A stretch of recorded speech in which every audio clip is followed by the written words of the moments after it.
You've probably heard of protein as something you need to eat to be healthy or to grow big muscles. But did you know the human body is made up of trillions of tiny protein molecules? So small you can't even see them with a microscope. Scientists at New York University are working on ways to get these basic building blocks of the human body to do some superhuman things. So everything that you have on your body is a protein, right? Your skin, your hair, anything that you see on the outside surface is protein.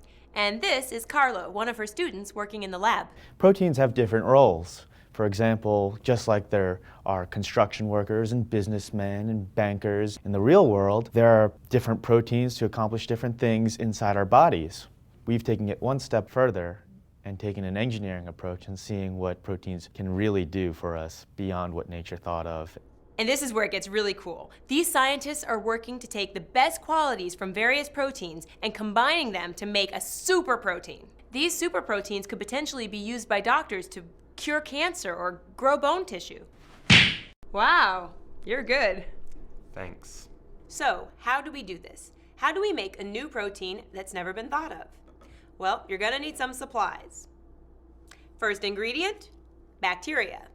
Don't worry, not all bacteria is bad or makes you sick. Some bacteria is good and useful.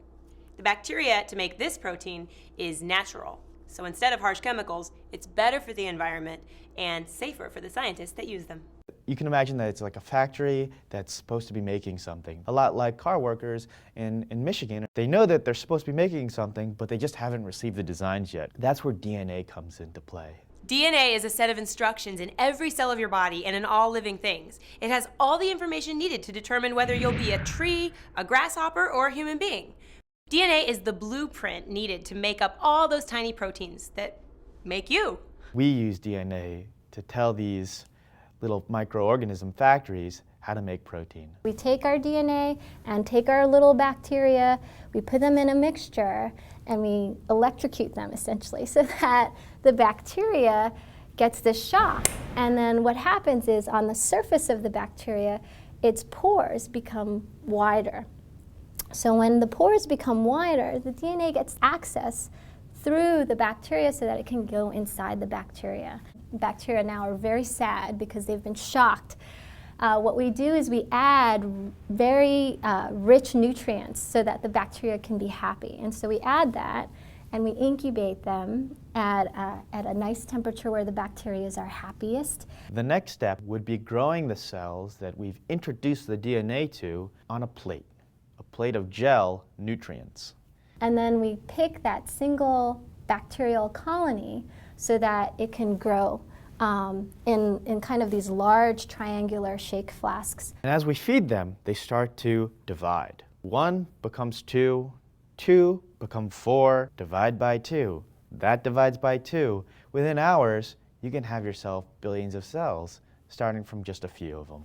The first non-happy condition was the electric shock to get the DNA in. But the second non-happy conditions for the bacteria is to actually add detergent. We're adding that soapy substance into our mixture with our bacteria so that essentially it explodes.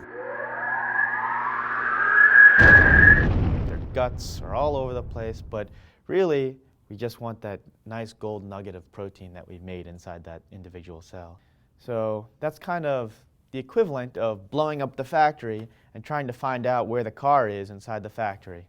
So, now that they have a bunch of proteins, the real fun starts. What we look for is how they start to assemble. Self-assembly is a process where a group of proteins organize themselves. It'd be like if your room cleaned itself. The benefit to using self-assembly is that you don't have to do invasive surgery. For example, you can envision having molecules, right, that you make that are proteins, put them in a solution, and then inject them into the site that you want to generate the tissue so that it can self-assemble, come together, and then form the tissue kind of in the body. Much in the same way as a cheerleader pyramid is formed, we had the idea of maybe doing that inside the body and also forming cartilage. Hey fellas, looks like we're repairing an elbow. All right, coach. And so the male cheerleaders will line up on the bottom of the ground. cheerleader men at the bottom would be our protein. The female cheerleaders would be the cartilage. The cartilage cells that come on and get attracted to the male cheerleaders that are the foundation. And so the women cheerleaders are coming on and building right on top of the structure itself. And ideally that's what we're interested in doing, and that would be kind of what we would make as our contribution to science.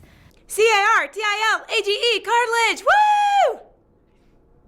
So right now, we're developing a potential drug delivery vehicle that's protein-based. One of the problems with, for example, cancers and trying to treat cancers is that most drugs, if you take them, it goes through your entire body. And so it not only targets your cancer, but also targets your healthy cells. And that often causes a bad side effect.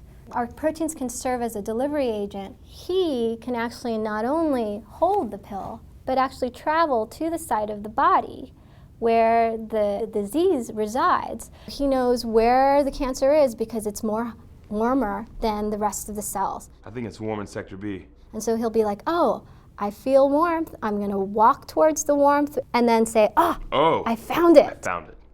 And drop the payload, the actual drug, so that the cancer cells get the drug.